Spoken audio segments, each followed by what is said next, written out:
My mother actually wanted me to be a professional violinist. What were you like as a child in school? I was a complete pain. You must only drink water standing up.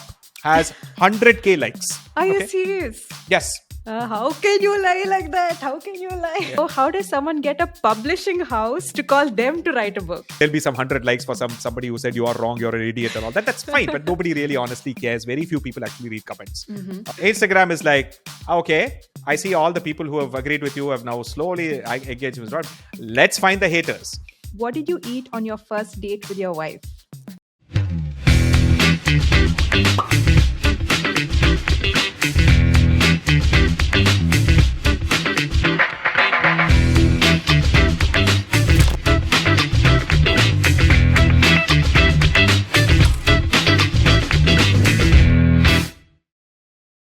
Hello, Krish. Welcome to Chumma Conversations. Absolute pleasure to be here. Awesome. So, you are a techie, you're a author, you're a musician, and you're interested in so many things, right? So, I'm really curious, what were you like as a child in school? I was a complete pain. To be fair, I think I grew up in many Indian cities, so every 4 or 5 years we just keep changing schools. So in the sense, never got to be that annoying kid in the same school for 12 years, right? So I got to be the annoying kid in every school I was. Why were you annoying? Not annoying in the sense that I was. So one is that I was always I was bad at memorizing things. Okay. And again, the Indian education system really only rewards memorization, right? And rapid recall. That's basically what you're testing for. Like, no exam is testing for analytical ability. It's really testing for your efficient search ability for the problem that you've already solved in one of the tuition classes and so on. Right. So I ended up being interested in math and science very early, simply because those were the only two things where you could actually do well without memorizing. Because understanding things from first principles was something that helped in those areas. It didn't help with history, it didn't help with civics, any of these other language and things like that. But it did in this, and so you kind of end up becoming that annoying kid who questions everything, right? Because not because I want to be arrogant, but because I don't understand what you're saying unless you explain it to me in first principles. And unfortunately, most things when they get down to first principles, if you're not scientific, they end up sounding very odd. And so you'll be that kid who's like, yeah, no, I don't believe in God. No, I don't believe in religion. I don't believe in tradition, and all that pretty early. And that actually makes you an insufferable, annoying kid, if you will, right? So that's what it was like. But mostly I was sort of like I was a reasonably good student and all of that in the top half of the class and so on. But then again, I think in a sense that if I had been better at memorizing stuff, obviously my path might have been different. Yeah, I would have done an MBA and done all of those usual other things. But I think also in a sense, I think software helped me. Software is one of those things that allows you to be ask questions at the absolute basic level, right? And that's considered a good thing. And it's also, I guess I was just lucky to be in software at the right point at the right time, because that was the time when essentially software got everywhere, right? Yeah. It allowed me to travel. It allowed me to sustain a music hobby, which, by the way, I was a semi-professional violinist Yes. leading up to my high school and engineering and so on. And my mother actually wanted me to be a professional violinist. And my father was like, nah, I don't think we're well connected enough that you'll be one of those guys who'll play but who'll actually struggle to make money. So why don't you do software? This new thing has come up. And instead, you can do this on the side. And by the way, he sold me on this idea that software is the only industry. By the way, in the early 2000s, software was the only industry that gave you a 5-day work week. Everyone else worked 6 days. Good selling point. Yeah. So I said, you can do music on the weekends. So I said, okay. And then you can buy all the things that you want to do, with the money that you earn from software and so on. So that essentially, the rest is, I just ended up liking what I did, and it gave me enough free time. And it's also, software is also if you do it right, it's the most amount of money for the least amount of effort. But you have to do it right. You have to sort of innately get it. And if you get it, it's not really much effort, but for a lot of output, and you sort of the reason why tech bros are so insufferable productivity Yeah. obsessed people is because it is one of those things where you can continuously keep improving productivity, right? You can't like ask a surgeon be more productive, do 10 more operations a day, Yeah. or a psychiatrist or a kindergarten teacher, and those are not disciplines that offer themselves to this sort of productivity obsession in a way that somehow software allows that. Right. So yeah, that's basically software pays for everything else, and I've literally figured out a way to reduce everything down to software. So food is also software, algorithms, meta Right. models, and so on. Music is also software. I mean, the building blocks of music again very much amenable to software, and so that's largely been sort of my journey. So, you mentioned that your mother wanted you to become a professional violinist, and you said that you were a semi-professional violinist. So, what does semi-professional violinist mean? So it means you play a lot, but you don't get paid much. Is basically what it means. And so Okay. again, I have to explain in the Carnatic classical context. Um, so usually the singer is the diva, right? So that The person star of sits the in the show. center, the star of the show, and then the violin and the mridangam are accompanying artists, right? And the accompanying artists they come with a lot of other sort of limitations, right? One is that you're not supposed to outdo the vocal musician, so you're supposed to just follow them. So if the vocal musician is ordinary, you've got to be ordinary too. You can't outshine the musician because that's like bad form and so on. So that's one thing. The second thing is the fact that you're going to be paid like a fraction of that person. And in most places, what they will do is that they'll just find a kid who is like up and coming, and just would like the exposure, and will do it for free. Right. Like So they are, interns today. yeah, basically that, right? So I think at the moment I guess first time went abroad as part of my software job, I took my violin along, and it was also an opportunity to earn some money on the side because Right. Indians in the US, how NRIs are. They get They like ultra love it. traditional. They love all Yeah. of this stuff. So they would bring in these vocalists, and obviously to save money, they would search local mridangists. And so I had a colleague at TCS. Actually, he was a mridangist and I was a violinist, and so we were like a pair available for Carnatic concerts in Texas in the early 2000s Wow. as like a package sort of pair, who would play for $1,500 or whatever it was, and then that way we made some sort of money on the side and so on. But that was also when I discovered that obviously there is more to music than just Carnatic music, and many of the other things that you told, that this is the greatest form of music in the world, everything else is terrible, they copied everything from us and so on. If you learn Carnatic, you can play anything, is one of the worst lies ever told. You mentioned how after you moved abroad, you saw this whole new world of music and it opened up to you. How else did your worldview change once you lived abroad? Oh, that's a okay, interesting question, because one interesting thing is that you'll often find that a lot of people in Indian software, they find their partners in life once they go abroad. Um, Okay. and it's actually also quite interesting to see the number of people who work in the same IT company who are married to each other. And it's quite interesting, right? So because in India, at least a little bit better now in the big cities, but still very conservative, right? No private spaces. It's hard to meet outside. You have to deal with parents and all those other. You have to deal with policemen who are harassing you, in the All the beach and couples in parks the and so on. The park. Yeah. couples in the park and so on. So the moment you sort of go abroad, I think the first thing you sort of find is that freedom to find, meet someone, get to know someone, right? So that I think is clearly a big thing that at least young people discover, is for all the thing about Western culture and all of that. Yeah. They clearly enjoy the fact that they have the freedom to do this. Did Um, you meet your wife that way? Yes, she is also a TCS employee, and we met in the mid 2000s and got married in 2006 after we came back to India and so on. Yeah, Oh, wow. yeah. Okay. Nice. So yeah, TCS, the matchmaker. yes, absolutely. TCS. I wouldn't say, but Indian IT companies are probably amongst the largest matchmakers. A lot of people end up right. I mean, if you're like a single, if you're living in the US in an apartment complex, everyone is there because that's how Indians tend to be. We all live in the same Right. apartment complex, so you sort of get economies of scale, right? Somebody cooking food for potlucks and all of these other advantages, discounts at the Indian grocery store because you're all in the same place, Right. and so on. So yeah, so that clearly is something. So, in your book, you mentioned about how you really started cooking once you moved abroad.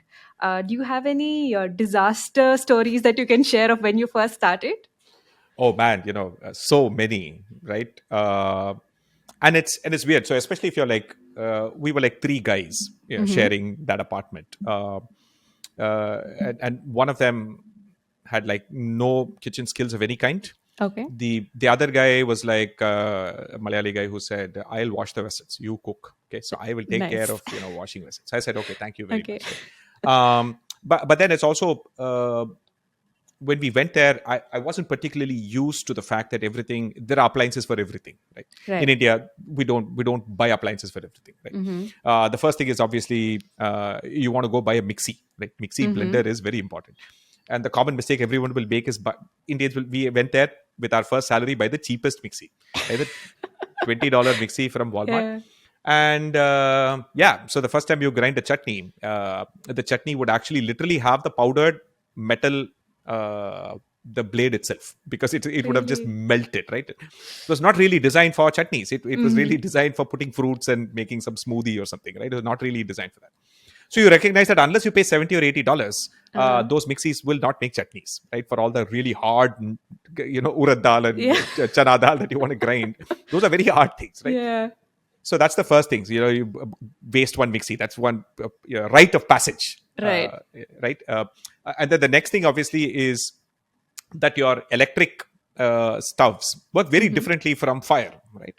Mm-hmm. They heat sometimes very rapidly, and they sustain heat sometimes a little bit longer, and it doesn't. And all of the little muscle memory you have on flame, which you can just quickly take it off and put it back, Yeah. reduce, sim, and all that, none of that muscle memory works. So you're going to regularly burn food, Mm-hmm. right?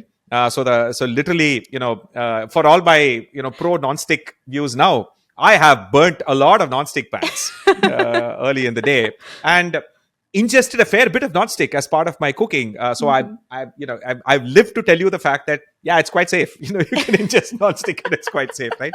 I'm like literally anecdotal proof, and so Mm. on that lighter note. But yeah, so in a sense, obviously burnt a lot of things. But I think my favorite one was that all of a sudden, it was also the time in my early 20s when you suddenly hit the internet and you discover gym bros who tell you that this is how to build muscle, this is how you have to eat protein, and so on, right? So Uh-huh. there was this sudden obsession with adding protein to your diet, right? And my roommate's idea was, no, just add eggs. That's the easiest thing. Add eggs to everything, right? Whatever Okay. you make, just add eggs. You're making curry, add eggs, right? Okay. And it doesn't quite work that way, because famously eggs tend to stick. Yeah. And so there was this one elaborate dish they invited a bunch of people for a party and said, I'm going to make a Parsi tarkari nu bafat or some such dish that I found. Okay. This is, by the way, pre-Google. And Okay. so this is from Tarla Dalal's website. No, this was not from Tarla Dalal's website, because Tarla Dalal's is vegetarian or something else, right? So this was Okay. an vegetables and egg. This is basically a dish, right? Mm. Now, the interesting thing, the reason it is challenging is that every one of these vegetables cooks at a different rate. The carrots cook at a different rate. Your beans cooks quickly. Right. Potato takes a little bit more time. The greener ones take a little bit less time. And of all this, eggs take the shortest amount of time. And I Yeah. ended up cooking everything at the same time, right? So, Oh. so by the time the carrot was edible, the eggs were basically rubber. So and yeah, so that's what everyone had, and this was, by the way, in this giant pot, and so it featured like 8 eggs, and so yes, not necessarily so that was, I think, famously not a great experiment as well, but Was also, your was your wife also attending that party and had to eat that? I had not met her, Oh, yeah, by then. okay. So she was, so Smart. thankfully she was not amongst the audience Uh-huh. to have judged the fact that no, this guy has no clue about cooking. So yeah, so by the time I met her, I was reasonably good, and so that was one of the strengths that I could sort of leverage, if you will, by the The time I skill. met her. Yes, I yes. can cook. Like how now on dating app bios you mention, Yeah, like you I could love just, spending yeah. time in the kitchen and that's Yeah, always a plus. yeah, and also I think, so even now it's true, but back then, Indian guy who cooks is like, God send level.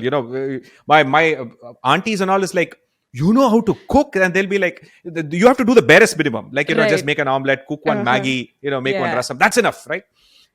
They'll treat you as if you're like some master chef level this thing, right? So part of as I keep talking to my wife about this, saying that In fact, I mentioned it in the preface as well, saying that Uh-huh. my wife actually cooks better than I do, Right. but she gets like a fraction of the attention for doing Yeah, that because I'm you're sure. supposed to know how to cook, right? It's not a skill, but a guy cooking is something else. So therefore, it's all of that advantage is there. Right?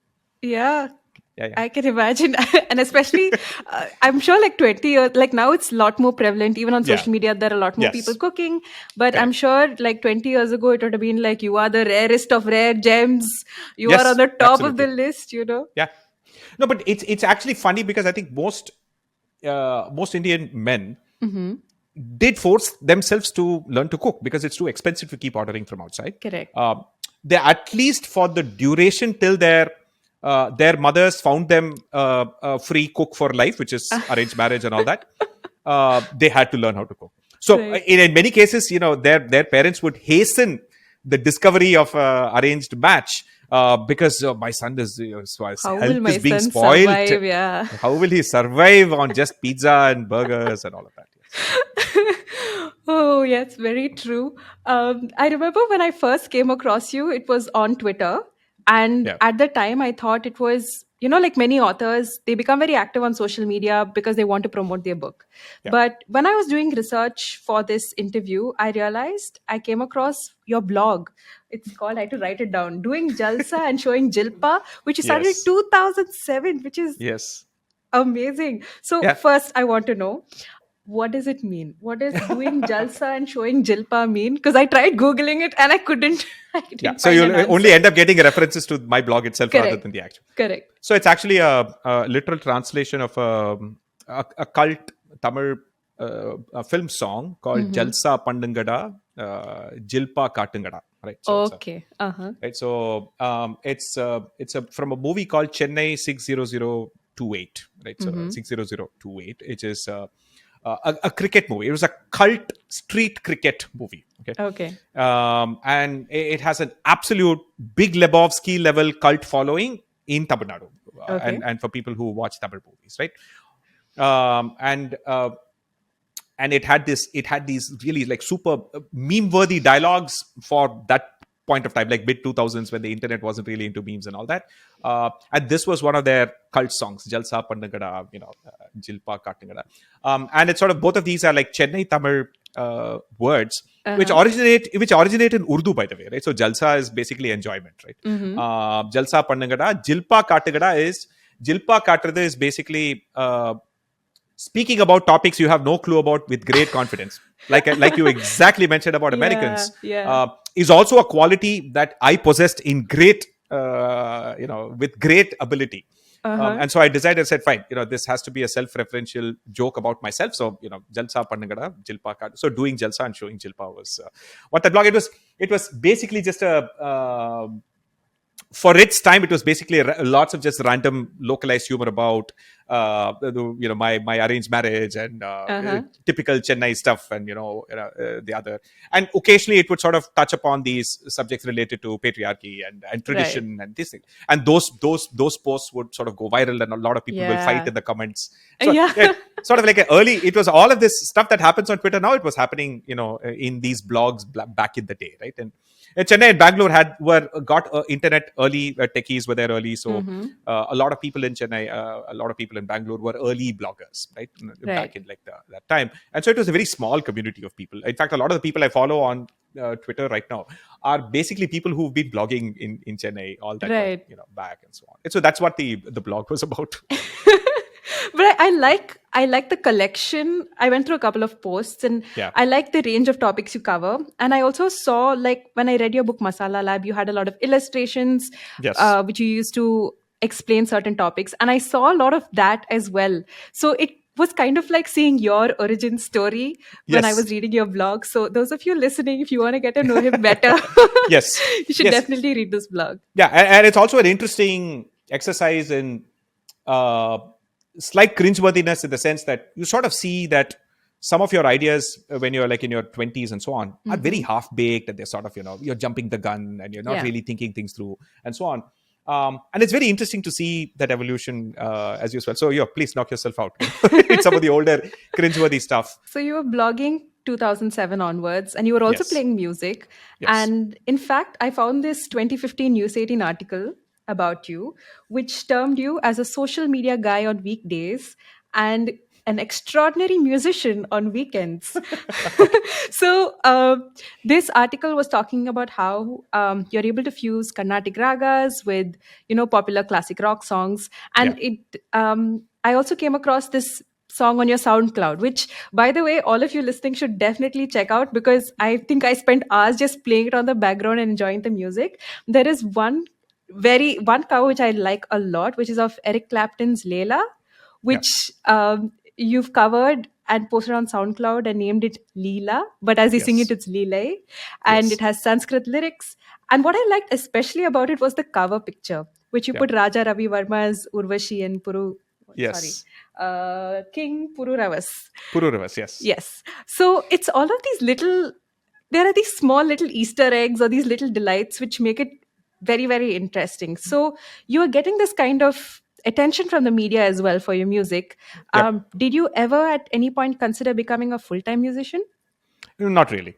Um, in a sense that I think for me, it's very weird. I've never really seen myself doing anything other than software as a sort of like a day job, as a profession.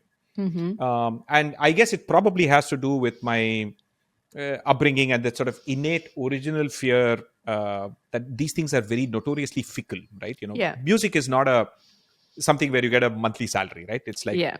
you either become big or you're like just sort of in the doldrums, right? So Mm-hmm. it's sort of like the curve of it's a very long tail and the very tiny percent, one less than 1% or whatever, sort Yeah. of make it big and so on. And so it's never been something that I've also had this innate irrational fear that if I have to make money from something, Mm-hmm. then I'm not going to love it.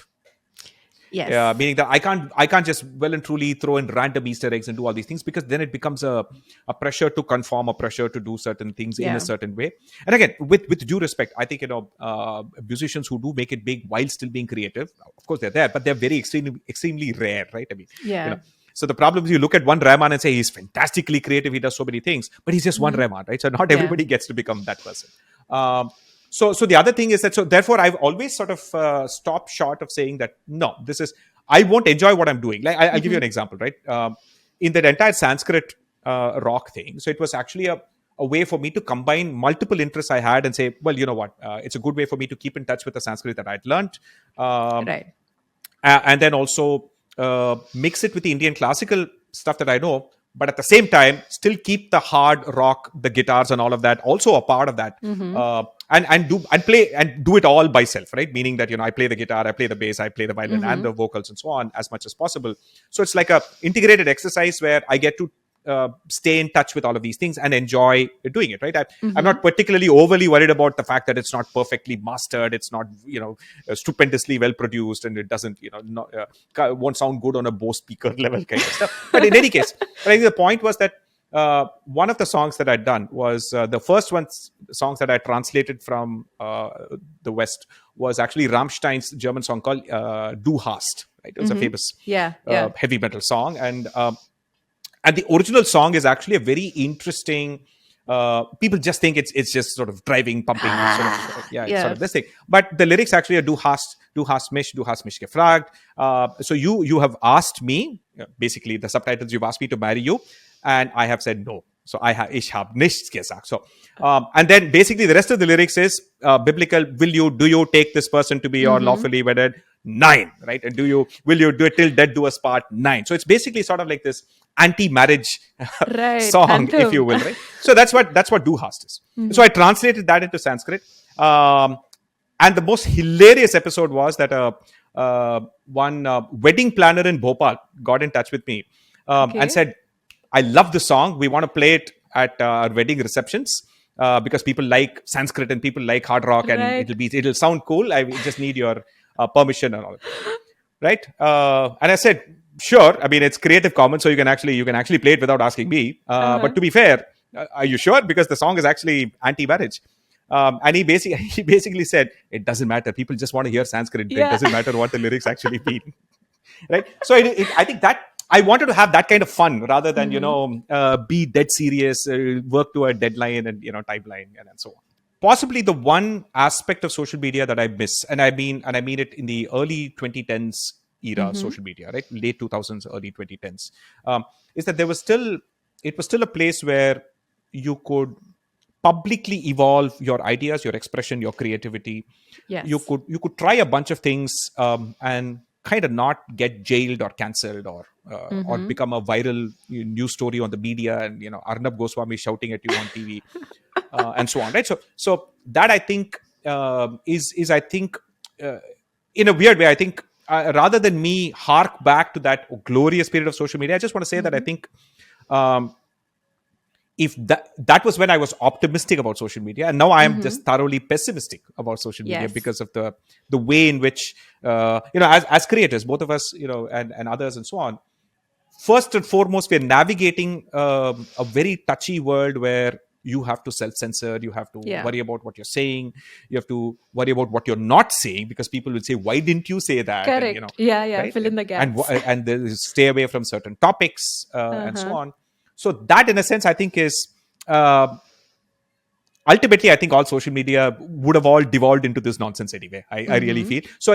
In a sense, I think it was just a fortunate period for a short amount of time when it felt like you could just try a bunch of things, Yeah. and then those who like it will just find it, and those who don't like it will just move on. And you could just find a ton of these interesting niches, and I think there was just a lot more creativity on the edges, if you will. Right now, it's a Yeah. lot of mainstream stuff rather than truly edgy stuff. Correct. Absolutely agree with you because a couple of years ago, when I first started my first job, I had this series on YouTube called News Rap, where I would rap about the news. Like I would recount the week's news in a poetic way, and for me, that was my creative outlet from my day job. Yeah, And now looking back, I would never do that now. But I absolutely not. Yep. loved that period of time because I tried everything. I tried it with music, I tried with skits, Yeah. comedy, everything. But I Yeah. think today you're now looking at, okay, will it perform well? Or I cannot mention this person or cannot say this Yes. about this person. So I also miss that kind of freedom that I had Yeah. to create Yeah. Yeah. that kind of content. Yeah. But I think now this space is such that when there's more clarity on what works, if you're trying to become popular on social media, you have more clarity about it. Whereas earlier it was like, if that was your intention, then it would have been like a long uphill struggle. You don't know what works, you're just trying everything. Yep. In general, right? So, in my experience, I post a video. First 24 hours, I actually engage in the comments because I know Right. the algorithm will show it to all the people who agree with me. Right.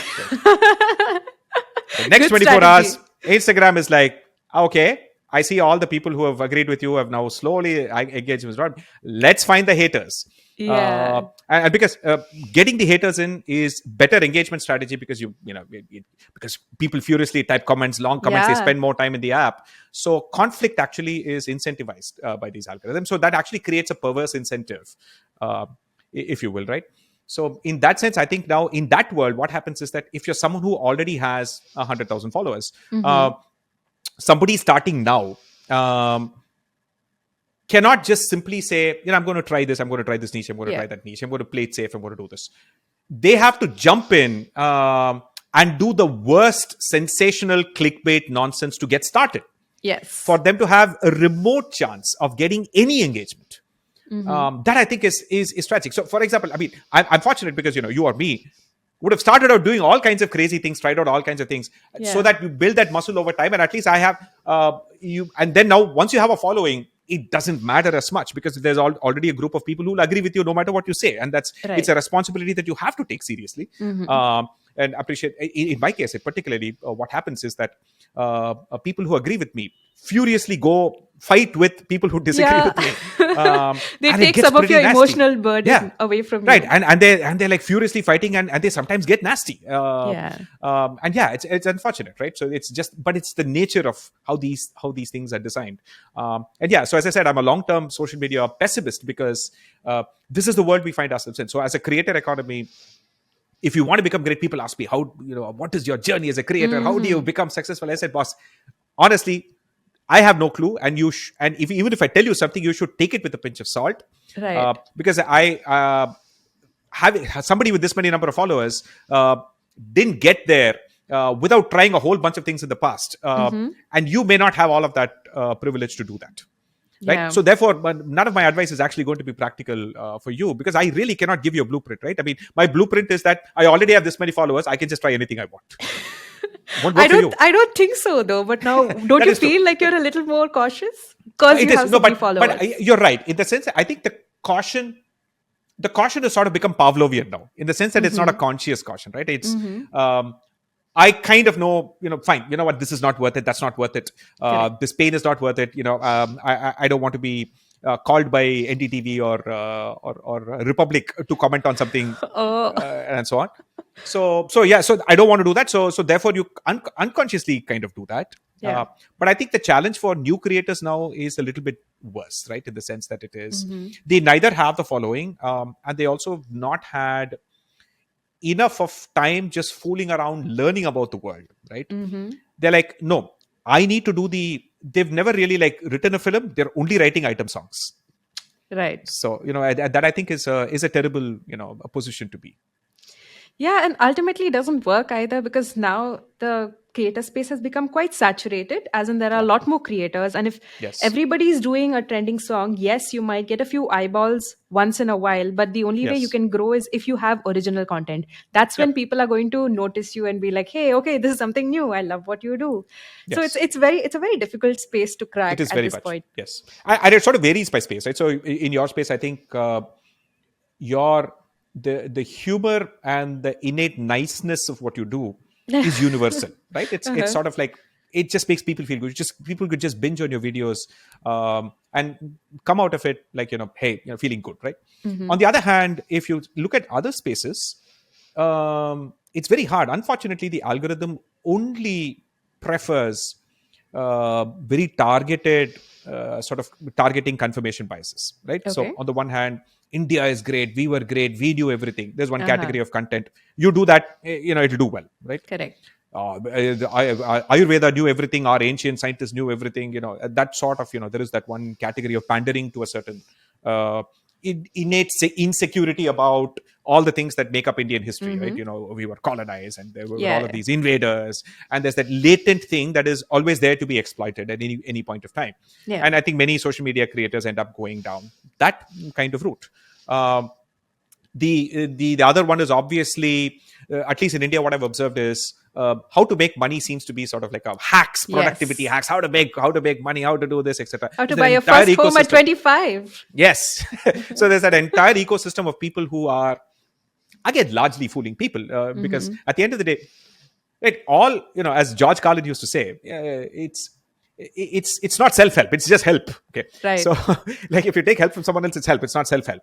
And in many cases, people who offer advice rarely recognize their own privilege, rarely recognize the fact that they are in a completely different position, Right. and that the advice they give is largely impractical and not grounded in any kind of reality. Everyone is different. Everyone's their financial position is different. Their ability to take risks are entirely different, and so on. I quit my job and went. I spent 6 months in the Himalayas. Yeah. Is not something most people can do. And so I think there is that category of content which is sort of aspirational, targeting aspirational India to yes, you can hack your life, you can become more productive, you can and do this and so on, right? And yeah, so I think and other kinds of content that go after very specific social polarizing issues, right? So Yeah. like Very easy guys to get engagement on that. guys Very speaking easy. about men's rights and Yeah. how our Indian laws are famously anti Yeah. men apparently and so on, right? So there is that also. So the problem is that in many of these areas, it's kind of very hard in especially the non-fiction, non-entertainment space um, to truly do something that is interesting and engaging and so on. Yeah. Um, Talking about the nonfiction space, I want to talk about your book because in 2020, you published a Yes. book called Masala Lab, The Science of Yes. Indian Cooking, which became like a bestseller. It's currently on number 83 on Amazon's national and international cookery list, which is huge. So, Thank you. congratulations to you on that. Thank you. You mentioned in an interview how someone from Penguin called you and asked you, to write a book. Yes. I want to know, how does someone get a publishing house to call them to write a book? Yes. So it actually goes back to doing jalsa and showing Jilpa. Okay. So Mansi from Penguin essentially reached out to me when my blog was popular. Mm-hmm. Like early 2010s. Actually, 2011 is first when she reached out to me. Right. So she used to be a Chennai person. She used to work at Kara Details, and she moved to Penguin, and she was like, Mm-hmm. yeah, HarperCollins and then Penguin and so on. And so she was like, we should get all of these guys who write funny stuff on the internet to write a book, and which by Right. the way back then was like a novel idea, right? You had to be one of those snooty JNU English lit Yeah. type who's going around these Marxist party ecosystem, to be able to Mm-hmm. write a book, a leftist ecosystem to write a book, and so on. And so they were like, let's get these interesting people, funny people on the internet, like Sidin Vadukut and Krish Ashok, Mm-hmm. and these people to write a book and so on. So all And of you to obviously, write a book together, or no, okay, independently, right? I mean, okay, there was the okay. first sort of time when they said, look, we need to get past the general, usual, long-haired, intellectual kurta, Fab India kurta Mm-hmm. wearing Mm-hmm. people, are people who don't look like that to also write books Right. for the new India, if you will, right? And that's when they got in touch with me and said, you should consider writing a book and so on. And again, if you remember, I was actually one of those insufferable techno optimists Okay. in 2011. I was my day job at TCS and whatever it is I was doing. I was so convinced that all of these older forms of communication, like books, etc., were all going to be obsolete. Right? Right. I was like, oh, come on, if I can blog directly without an editor, without a gatekeeper, why do I need to go through a publisher, right? Right. And also it didn't help. The size of the English publishing market in India is actually pretty small now. Mm-hmm. It's even smaller back then. It was safe to say that my blog had a bigger audience than many published authors did, right? Right. And the number of books that they would publishers would actually sell, they might sell like 5,000, 10,000 copies, Mm-hmm. but my blog had a bigger audience than that, right? Mm-hmm. And said, why would I write a book for you? And then you give me like 7.5% royalty and all that. No, I'll. And then it was also the time when the iPad was announced, and I was like, oh, interactive books, and that will become the future. Authors will Mm-hmm. just directly make. So because the stuff that I was doing on my blog was sort of audio, visual, there was music, there was visuals, and all of that stuff, you could do that in a printed book, right? Correct. Yeah. I said, but I could do that on the iPad. I can do my own ebook and sell it directly and pay Apple 30%, but I can keep the 70%. So those are all my sort of silly ideas back then, Uh-huh. right? So I said, no, I'm not interested in publishing a book. And then it sort of continued. And then to be fair, I think, Penguin every once in a few years would say, hey, would you like to write a book on this, right? So they would say, here's a topic. Why don't you go write on it? Okay. Okay. But, I stayed away from that. And then it was during the pandemic and the fact that I found myself with a little bit more free time. I didn't have to commute to office. I was sitting at home. Right. And I said, okay, I had 2-3 hours extra every day. And I said, fine, the productivity bro in me said, okay, I could put these 2-3 hours to do something. Mm-hmm. And then finally, Mansi from Penguin convinced me to write a book. And the funny thing is that we actually were still brainstorming what to write on, right? Mm-hmm. And again, famously, because I'm someone who's like a non-academic, non-credentialed Yeah. sort of person. I'm not a chef, I'm not a Mm-hmm. scientist. I'm not a at that point I'm not like a professional musician, although I know Yeah. enough music and so on. And it's hard to kind of write about software, especially there'll be conflicts of interest. Yeah. So therefore, we decided that literally the only topic that I could even think about writing a book was actually just food, right? Because by Right. that point of time, I was posting stuff on Twitter. Mm-hmm.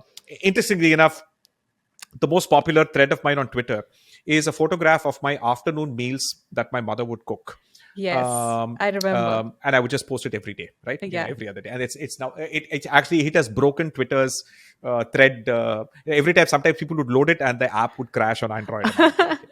So because it had too many images, now it's better. But yeah, so interestingly enough, I'd actually started. That was the first thing that got attention from a food standpoint, and then obviously as a follow-up to that, I was then talking about food science. I was sharing videos. I was doing all of these other things related to food science publicly on Twitter, sort of build my image as someone who understood food and so on. But this was actually that one thread. And funnily enough, it actually, I started it about a few months after my father passed away, and my mother was living alone, and she was like, didn't want her to get depressed, and so it was essentially said, so in fact, I decided to go to her place and eat lunch because she needed the company, right? Yeah. And so I said, fine, you eat it, and then I'm going to take a post photo, and then about 1 week later, I showed her that, look, there's about like 40,000 people have Right. looked at your cooking every day. So it was sort of like I had no idea that people were this interested in looking at a plate of very, plain old, typical, Tambram food and so on.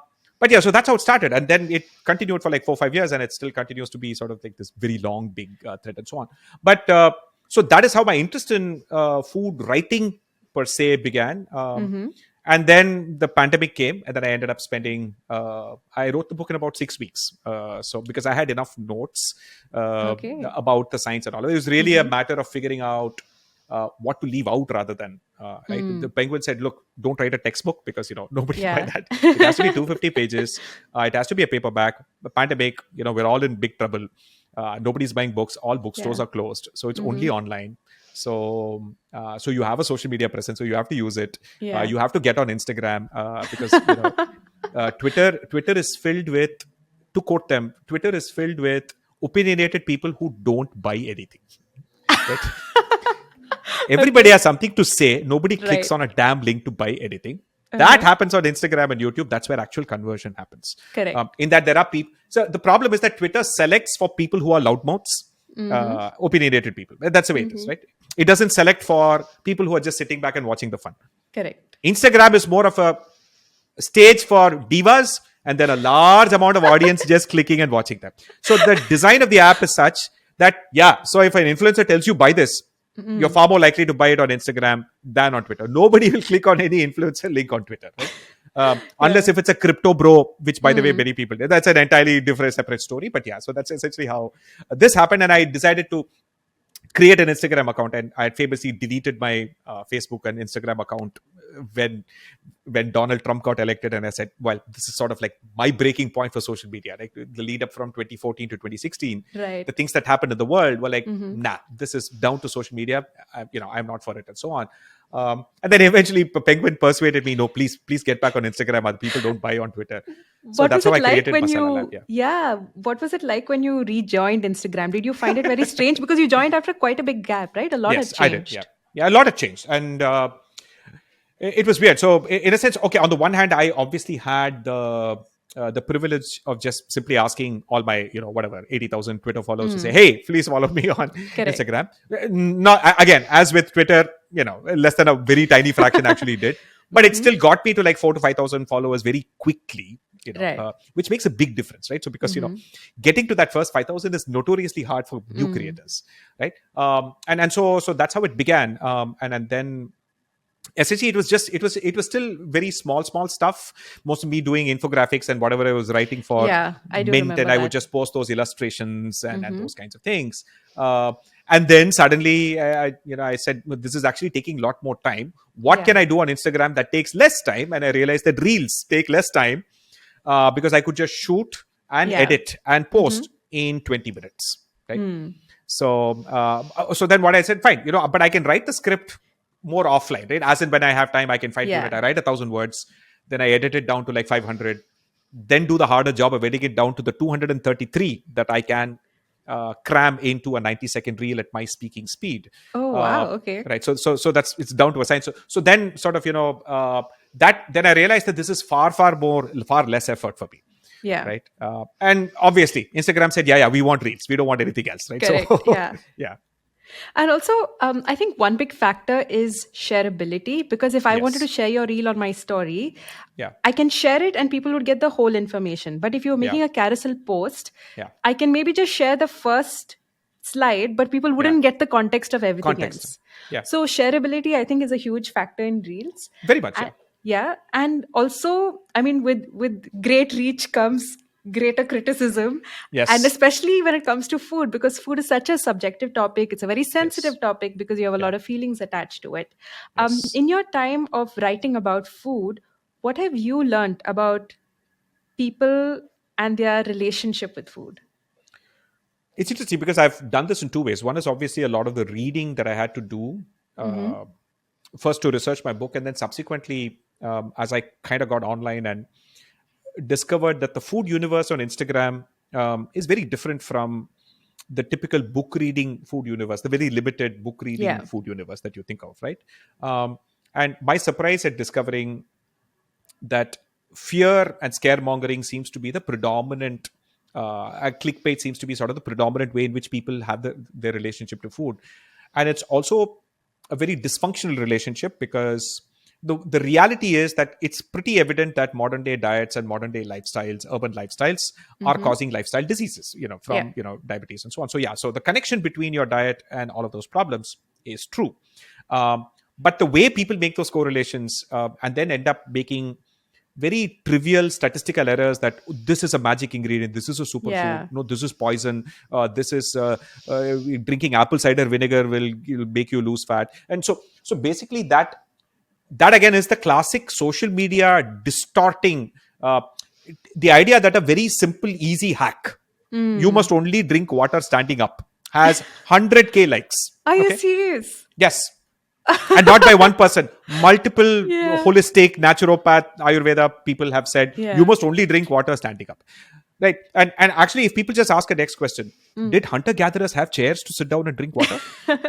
Do mammals sit down and drink water? And Mm. so how are you assuming that it is even correct, right? Yeah.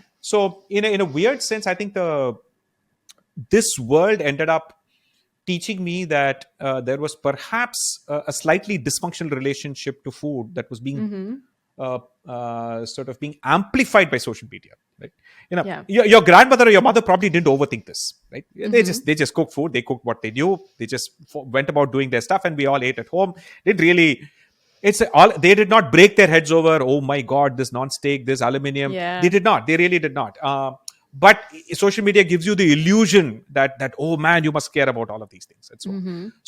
So it's, I think, one is that. The second thing is that my academic reading on the neurogastronomy of food Mm-hmm. also constantly keeps telling you that, as you said, food is just deeply personal, Yeah. right? And therefore it cannot be objective. Forget about it is subjective. It cannot be objective even if you want it to be, Yeah. right? In fact, you can go to the point, so people think the movie Ratatouille, right? Mm-hmm. It's a brilliant film. It's a Yeah. cute rat, it cooks food. Just even for kids, even if you don't understand any of the subtext, it's still a Yeah. great film, right? But the deeper subtext will blow most people's minds, Mm-hmm. because the deeper subtext there is that the French, which are some of the most particular people about food and food critics, Mm-hmm. famous, French cooking and all of that, the top critic of food in France, Mm-hmm. right? The subtext of the movie is that the topmost food critic in France can be fooled into enjoying the food cooked by a rat, Yeah. considered to be an animal that spreads plague and is the most, considered to be like right? So there's a very deliberate reason behind that, because it's the subtext of the movie is essentially the fact that food critics are just complete bullshit artists, because they're essentially taking their taste Yeah. based on their nostalgia and passing it off as universal gastronomic advice, right? Yeah. And the fact, immediately, by the way, that could have been a terrible ratatouille for all we care, but it reminded him of his mother's ratatouille, and that's all that mattered. Yeah. And you can be irrational about it. So the reason why your mother's fish curry will be better to you no matter what, Mm-hmm. is not because she's a objectively better cook or she gets the balance, she sources the finest fish. No, it has nothing to do with that. Your memory of your mother's fish curry includes the visual imagery of your mother, Yeah. and that a five-star hotel cannot compete with. Yeah. Quite literally so. He can be the Michelin star chef, but he's not your mother. Yeah. So basically what happens is that all food opinions, all negative opinions, oh, this is overrated, I didn't like this, all of Mm-hmm. that is basically people taking their personal, individual, nostalgic experiences, refusing to recognize that as nostalgia, and then Mm-hmm. passing it off as general knowledge. I've realized that a lot of people are, though they say they love food, they kind of draw a box around what they will eat and what they will not eat, Yes. because whatever reasons. Okay. And from you, I've realized, looking at your posts and even the way you approach music, you have a very open approach to it. You accept all of it. There may be some that you may not like, but you don't really necessarily mention it, but you have an open mind towards it. But I'm sure that you have some food quirks as well that are deeply personal to you.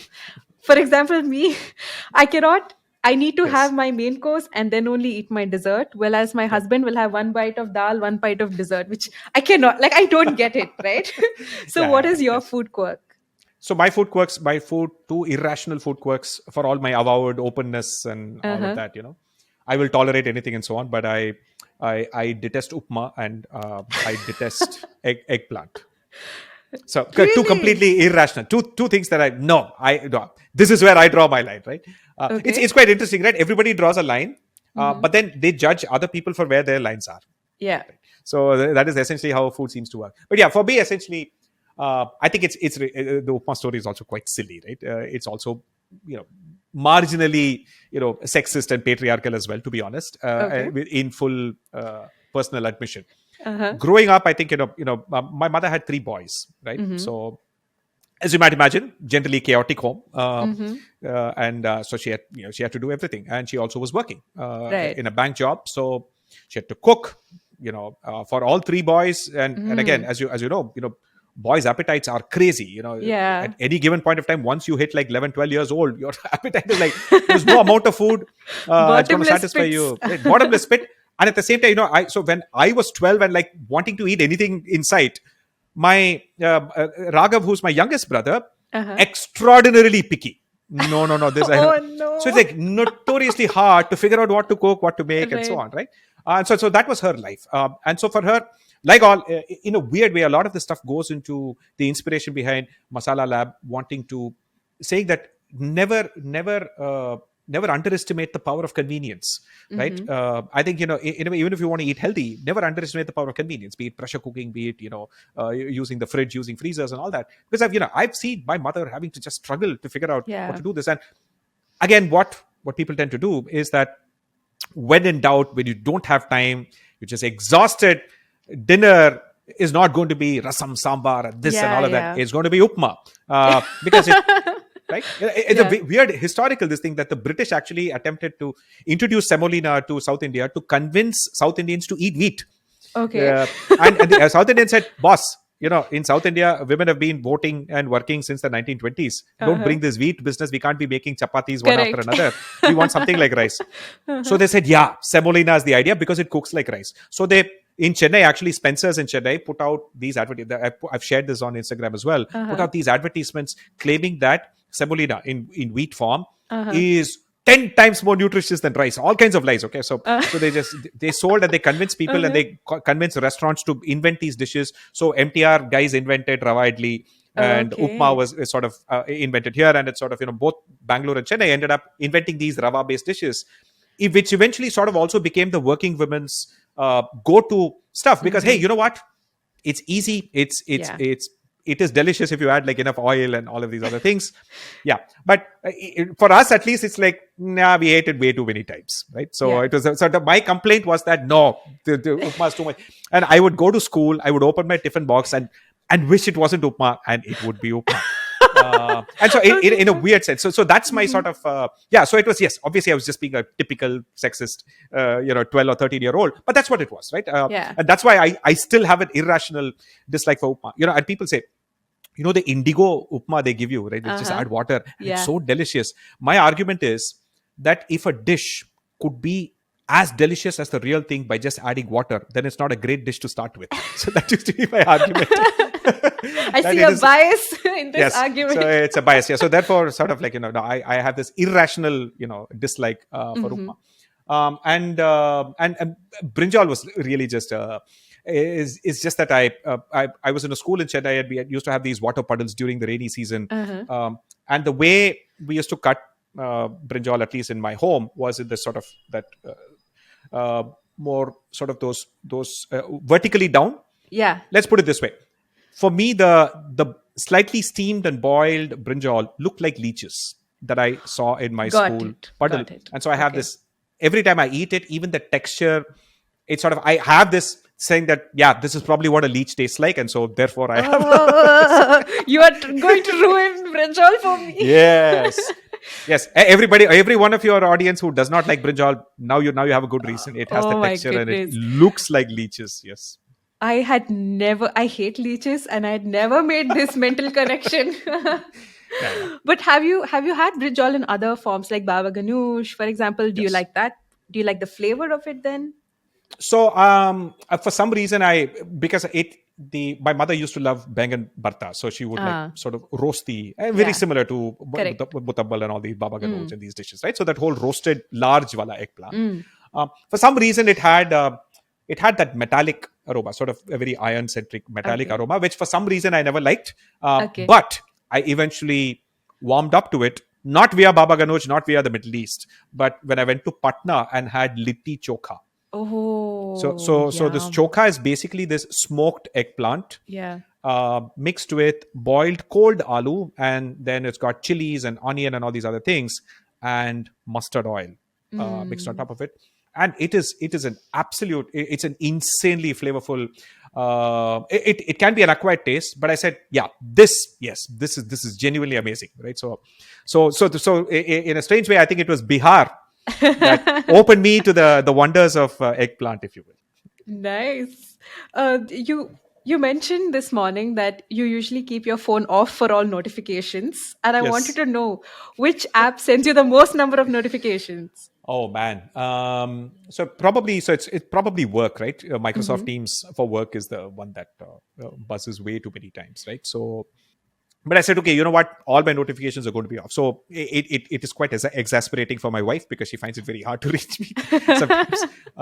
So eventually now, because my eventually now I do have a separate ringtone for her and so on, but I'm still unable to configure it in such a way that I want my wife's phone calls to ring, but Mm-hmm. others' phone calls to not ring.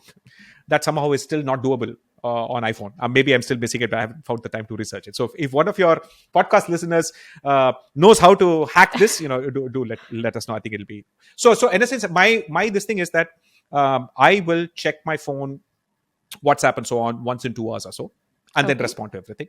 And then in those 2 hours, I will then say, this is going to be like no screen. I'm going to write something. I'm going to do something, Mm-hmm. create something, right? So that's basically part of this larger idea that I need to, if I'm spending X amount of time watching something, I Mm-hmm. need to spend an equal amount of time creating something, right? So Mm. yeah, when I hire people for my team and so on, people will say, "What are your hobby?" I'll say, "What are your hobbies?" And they'll say, "Watching movies, reading books." So that's not a hobby, right? Because Right. that's consumption.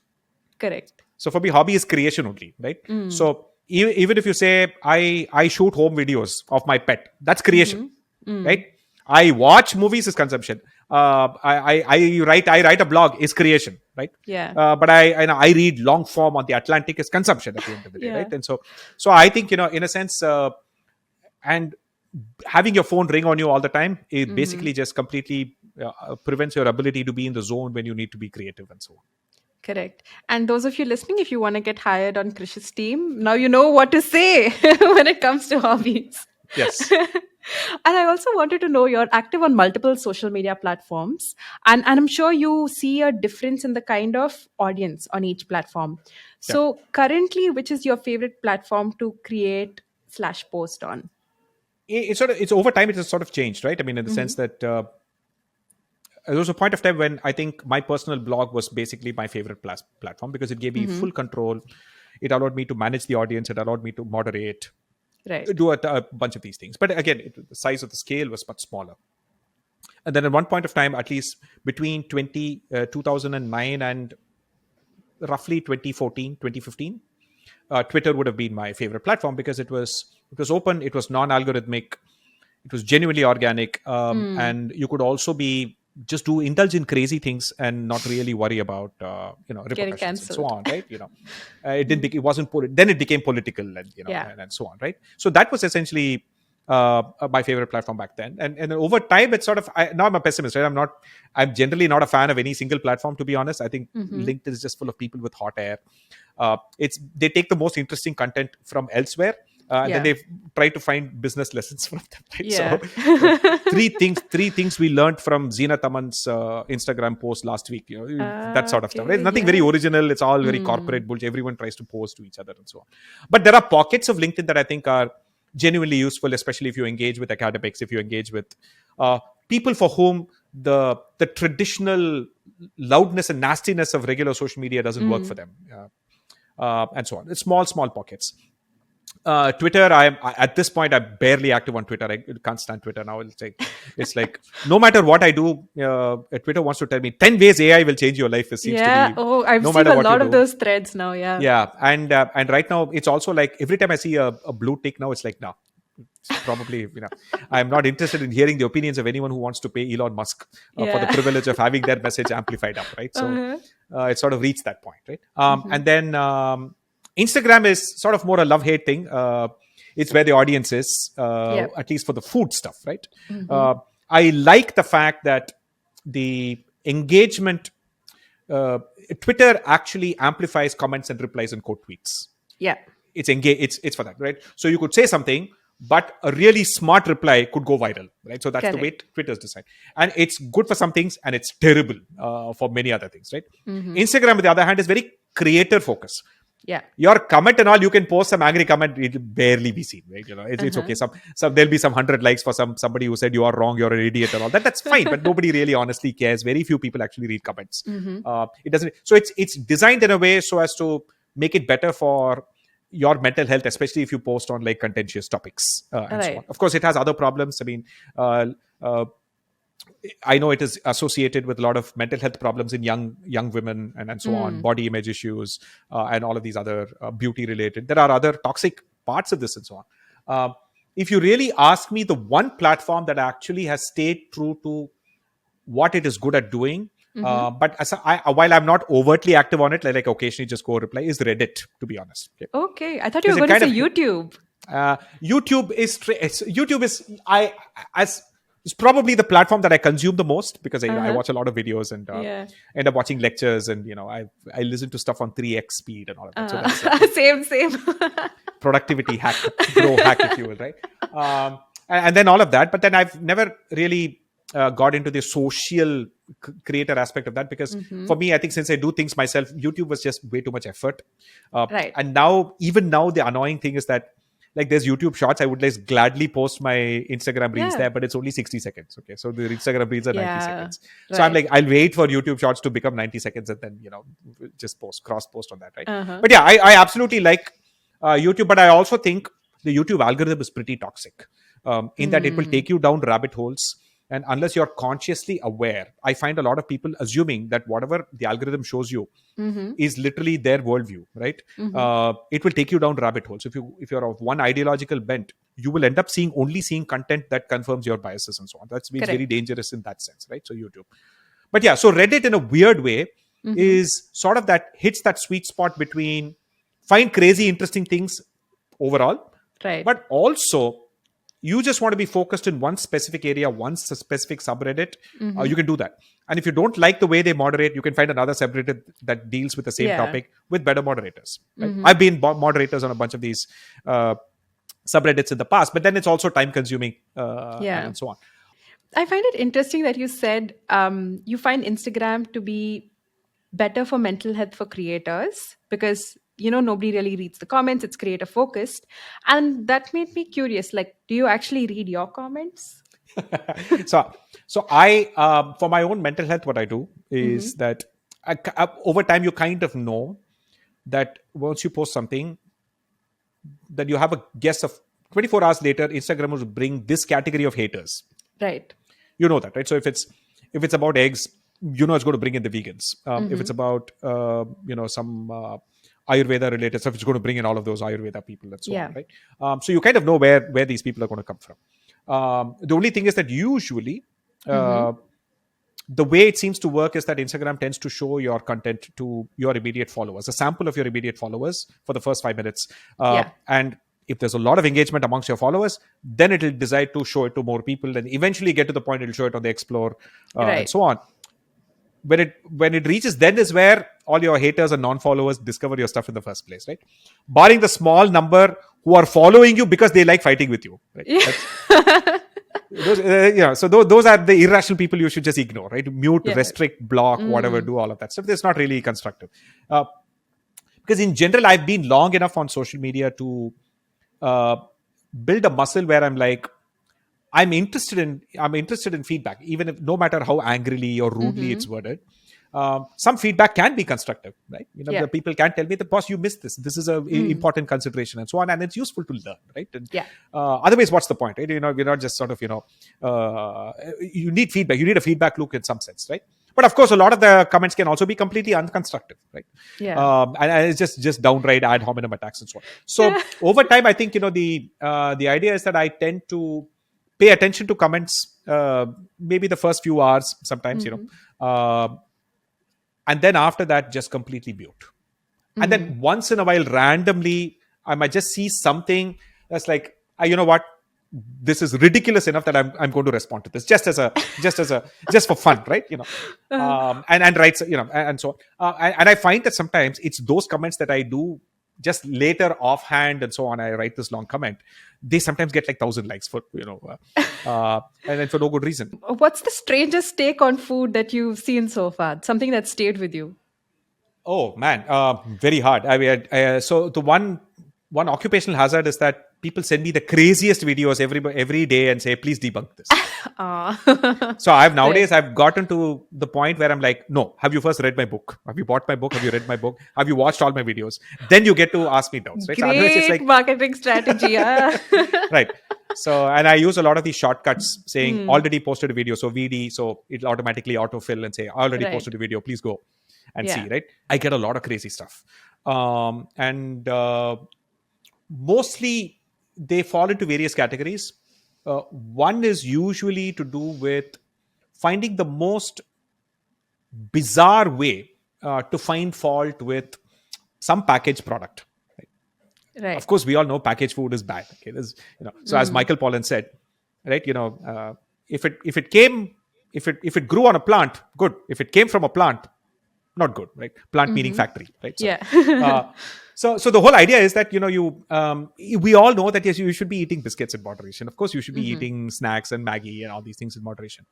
But it's remarkable how some of these wellness influencers will take a random statement saying that, look, this has 70 grams of sugar. What did you expect a sugar to have? Protein? Like what? Fiber? People will eat what? Cardboard or what? That product exists because people want to eat that sugar, right? Yeah. Have you ever had a biscuit with less sugar or with more fiber and all of that? They taste terrible, right? So I think but for some reason that category of content saying that point to something and say, Yeah. oh, by the way, this particular ingredient has been known to cause poison, is Yeah. known to cause cancer. Yeah. Right. So I think the cancer fear is probably the most ridiculous things that I've seen, because an oncologist friend of mine said that there are influencers in Instagram who diagnose more cancer than oncologists in the world. So, some of them, to use a Tamil word, they say, Sollave, I didn't know that this caused cancer. I would ask, hey, by the way, I saw this guy said that non-stick causes cancer. I said, oh, I didn't know. In my years of practicing, I've never seen anyone being admitted where the cause of cancer was non-stick, right? So Right. they've never seen. And so many things, right? So there's maltodextrin, this, that. So people will find random things and say it will cause cancer. Yeah. Right? But I think, but to be honest, I think the standing up and drinking water, I so far I think takes the cake. Yeah. That you must not drink water when you're sitting down, and I think that was like, and the interesting thing is that people now don't want to give you the reason that the traditional wisdom might have given. They don't want to give you Right. that. They want to couch it in the language of science. People will find ways to say some quantum that this, and they will find this chemical is produced when you do this. You must not cook dal in pressure cooker because the saponins will prevent you from absorbing all all nutrients, and so on.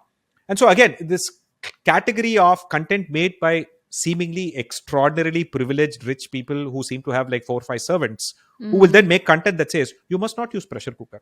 I do not allow the use of pressure cooker in my house because my 4 cooks and 3 servants, they only cook on open pot, and we've all Yeah, been like super healthy. convenient. It's a completely like devoid of any. And that's, I I've think, also noticed people tend to take things extremely personally. I remember you had put out a post about, is refrigerated food healthy? And you had also mentioned about how it's quite patriarchal, the idea, because you want women to be in the kitchen cooking 3 times a day. Yes. And the responses, especially from women, were like, no, I like cooking 3 times a day. Okay. I don't mind. I was like, okay. Yes, sure, absolutely, great for you. I'm very happy for you, and I'm no judgment of you at all, right? I mean, it is your choice, absolutely, right? As long as you appreciate that many people may not have that choice. Correct. Right? I mean, I would argue that the number of situations where somebody wants to study, wants to go to work, or have a career and so on, but is being forced by their family circumstances to say no refrigerator, no pressure cooker, Correct. Great Indian kitchen stuff, right? Yeah. Right, and so therefore that like, I have no arguments with people who want to do what they want to do. Yeah. Right? So there is so it's just that, but if you then want to say that no, my choice is better, is superior, Yeah. right? I'm not even saying your choice is worse, by the way, right? Mm. By all means, fresh food is better. Rice cooked on an open pot gets fluffier, gets better texture. Absolutely. Nutritionally the same. But for biryani and all that, pressure cooked rice biryani, not so great. Yeah.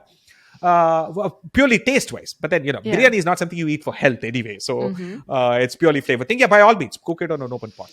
But again, don't underestimate people's choices when it comes to convenience, right? So people all have different things. I was actually doing a session. So one of the things I do as a hobby on the weekends is teach high school physics, chemistry, and biology, because my thesis Okay. is that. In fact, one of the reasons I wrote Masala Lab was not as a book for cooking, but as a science book that happens to be about cooking, right? So a Okay. popular science book where even if you don't like cooking, you can still understand convection, radiation, acid-base reactions, pH. Right. Many of these concepts that you learned in school, perhaps not very well because it was taught very poorly, Yeah. but make it come to life in the kitchen. And it struck me that maybe it's a good way to teach kids to appreciate physics, chemistry, and biology better in middle school, rather than in the silly physics and chemistry lab where you learn absolutely nothing. Yeah. In a home kitchen, which is a lab that's available to you every day, and you kind of get to learn convection, how heat is transferred, radiation, how microwave works, how acid-base reactions work, how proteins work, how botany works, how plants work differently from muscle tissue. So there's so Yeah. many things that you can actually learn.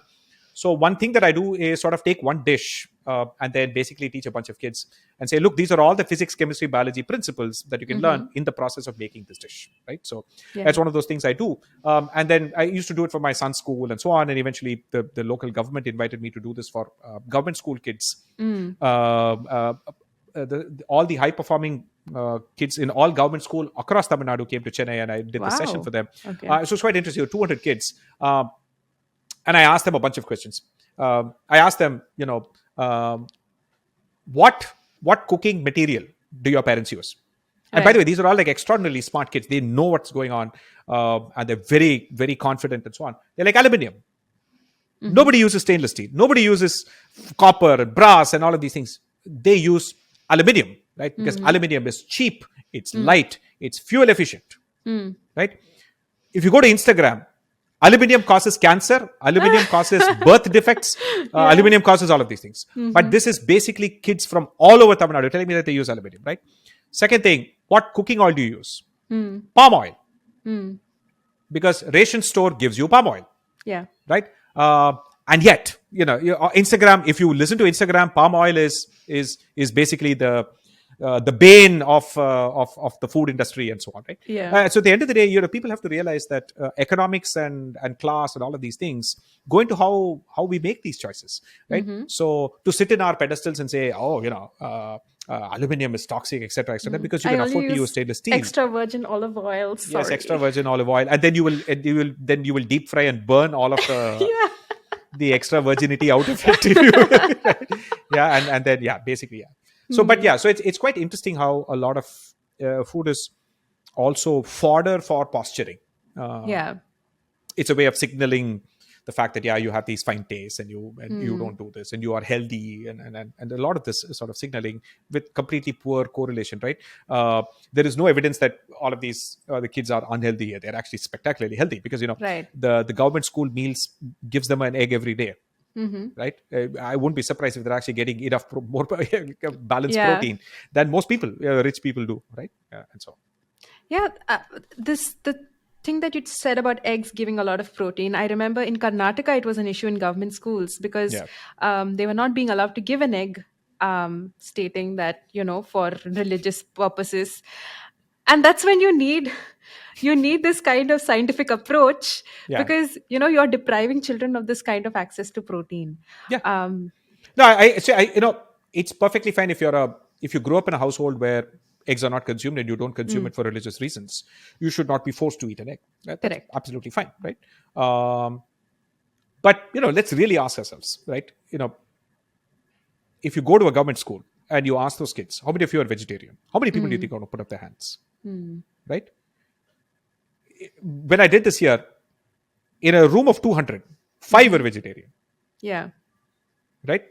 And again, people will not believe me when I say that 98% of Tamil Nadu is not vegetarian. How can you lie like that? How can you lie? Yeah, right. Well, that's that, and the data comes from the government. Yeah, you don't have Yeah. to. It's not like some agenda, some NGO funded by George Soros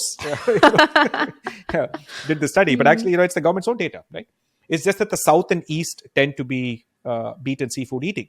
The north Yeah. and the west tend to have a lot more vegetarians. Again, because the geography of the north and the west allows for large-scale dairy farming. Yeah. And so when you have the ability to do large-scale dairy farming, milk becomes very central to how you get your animal protein. And once you do that, you don't really need a giant animal husbandry meat ecosystem at all, because you're going to get all your essential amino acids from dairy. And so it's just these are flukes of geography. But if you're on the coast, no. And if you're in a mountainous place, of course, that's why, people, one interesting comment I actually had, saying that, there was this, I did this post with this reading room on the history of butter chicken. Okay. Right, and about how these three partition, they came from Peshawar, three Kundanlal, Jaggi Kundanlal, Gujral, and one other guy. They came here. They started the shop in Delhi, Moti Mahal. It was actually, there was a Moti Mahal in Peshawar, but that guy who founded it was very old, and he gave these three guys the permission to use their logo in Delhi, and they started Moti Mahal, and they would cook the tandoori chicken. It would become very dry overnight, and they didn't want to waste it. And he came up with this idea of just using a tomato and a butter gravy, just drop that old chicken and make butter chicken and so on. And one of the things I'd noted, saying that by the 1960s, he had become so popular that Nehru, Khrushchev, Richard Nixon, and Queen Elizabeth visited Moti Mahal to have butter chicken. Right? Yeah. And the one comment was, Nehru, being a Kashmiri Brahmin, ate butter chicken, says something about that family's respect for Indian culture and tradition. No. Right. And the best part was a guy below that with a name Call is a Kashmiri Brahmin name, right? He said that Kashmiri Brahmins are non-vegetarians. We eat mutton. Rogan Josh is very much something that we make. It is because people who live in the mountains cannot afford to be vegetarians, right? I mean, because you can't grow for 6 months of the year in winter and all of that. So of course you're going to eat mutton. You're going to eat that's most common thing, right? In any hill part of them, mutton is the most commonly consumed sort of meat. And so it is actually quite fascinating how people want to see what they want to see, and they have their biases, and they bring everything together and social media will happily give you content to keep confirming those biases, if you will. Yeah. Wow. Your I'm sure your profile, your comment section is extremely hilariously entertaining with all these kinds of things. Yes. In fact, actually, sometimes other people, well-meaning people, write to me and say, "Are you okay? I think I saw your comment. The comment section seemed to have blown up." I said, "Boss, I've been on the internet since 2007. I don't pay attention to the comment section. I might randomly reply to one or two, but does not mean that I'm actually reading everything. I'm not." Right. All right. On that note, let's go to audience questions. So I got a lot of questions asking things like, is broiler chicken safe, etc., etc., which I got an insight into what your DMs might look like. So I'm not going to ask you any of those questions. If you are listening, you want to know, please read Masala Lab. I'll put the link in the description, or you can also watch his videos. Yes. At least you can do that much. All right. So the questions, the first question is from Krishna from Hyderabad. The question is, what did you eat on your first date with your wife? Oh, man. It's, I think I took her, I had actually, I had cooked bisi bele baat. Bisi bele baat? Yeah, so I cooked bisi bele baat because I felt it was like an elaborate big thing, and then I kind of got the feeling that as a Malayali, she's like, she didn't consider a meal devoid of protein to be a meal. I didn't realize that, right?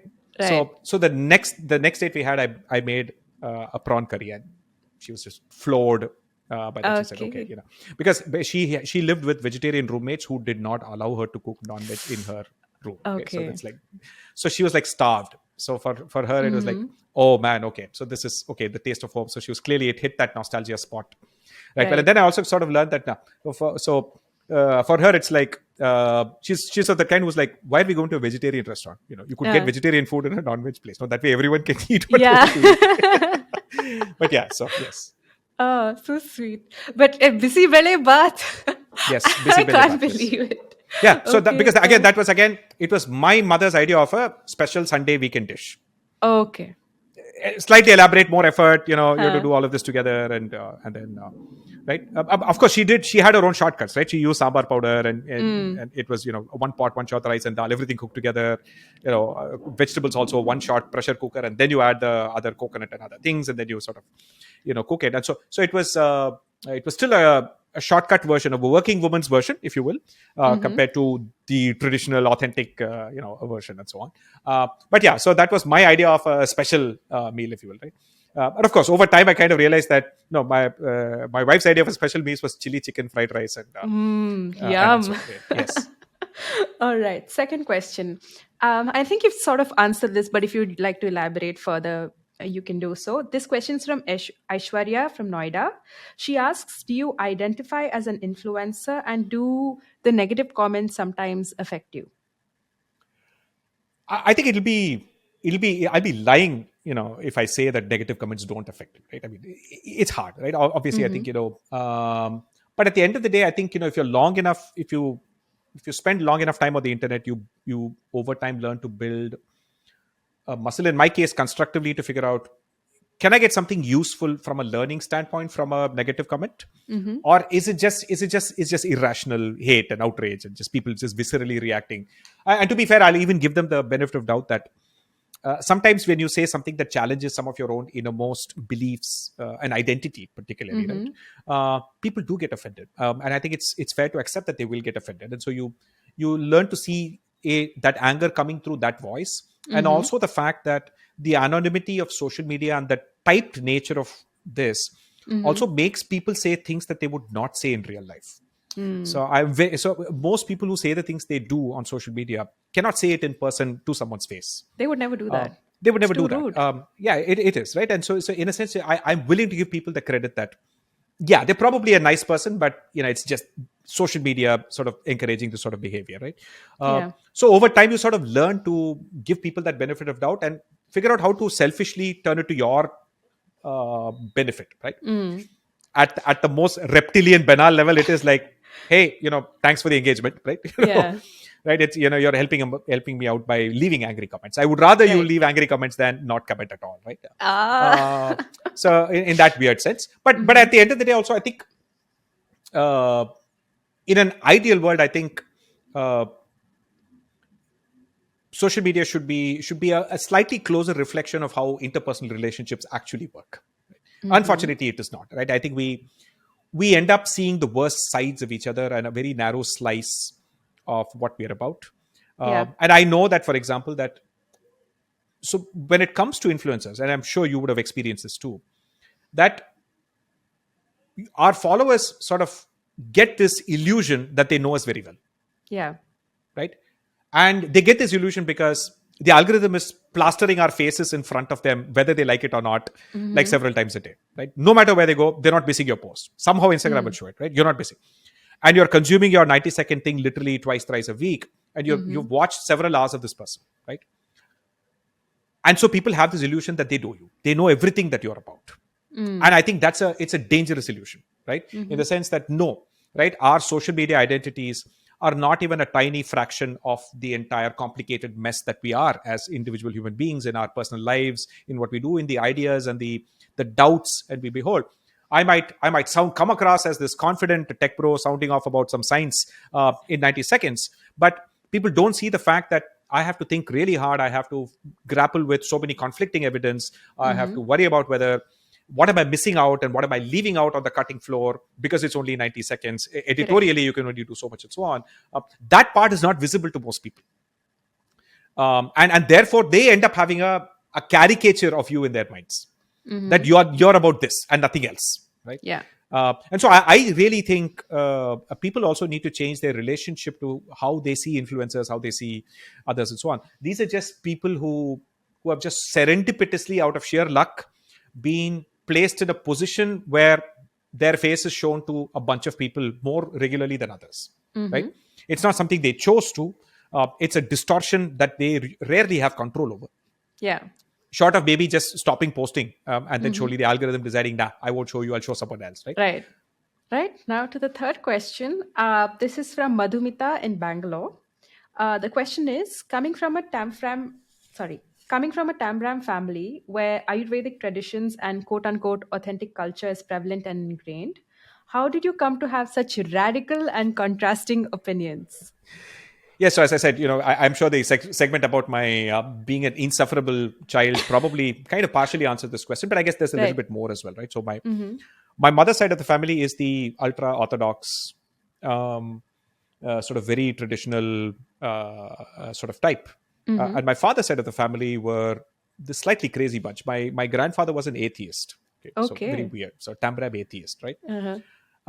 And his atheism actually also came from a very practical place. It came from a place where he said he had lost his first wife and 3 kids to illnesses, Oh, okay. right? TB and other smallpox or some such thing, right? And then he married again, married my grandmother, and then like he had eight children and so on.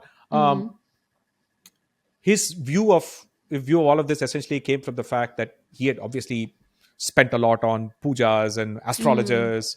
None of it seemed to really prevent the tragedies that happened early in his life, Right. and so on. So he came with it by the age of 30 as, yeah, this is all bullshit, right? So, and it also helped that he was also usually people who are Tambrams tend to be sort of work in government service, work in banks, like really work with because of they largely worked with the British Raj for the most part, Yeah.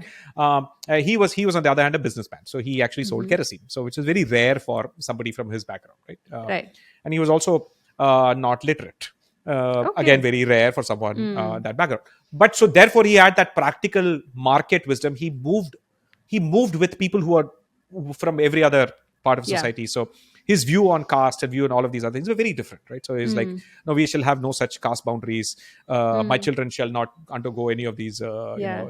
Janeyu ceremonies. And he said, if you want to, you go do it on your caste. I'm not paying for it. I mean, he was one of those, Right. right? And he told my grandmother that no god pictures in the house, no puja room, but you can keep it in your kitchen. That it's like his. So I won't impinge on your right to believe. My grandmother was quite religious and all of that, but she grew up with this man. She also grew up as someone who's like, yeah, I know my cultural identity and all of that, but I don't take it as seriously as many Right. others, because I've seen this other side, and it seems to be a richer, bigger, more wider world than just that narrow illusory universe that you create around your culture, this being Yeah. better than everyone else and so on, right?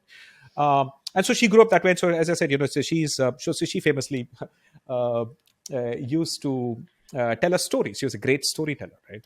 A lot of my creative writing essentially comes from her ability to really tell stories. And we would Right. say, this is boring, this Ramayana stuff is boring, so why don't you change the story? Tell me Ramayana, but make Ravana the hero, which, by the way, is not Okay. something you could do in 2023. Right. But when I was growing up, she would say, there are actually versions of the Ramayana in amongst the tribal communities and even in Sri Lanka that are slightly more Ravana centric, Yeah. and so on. And she would tell those stories, right? And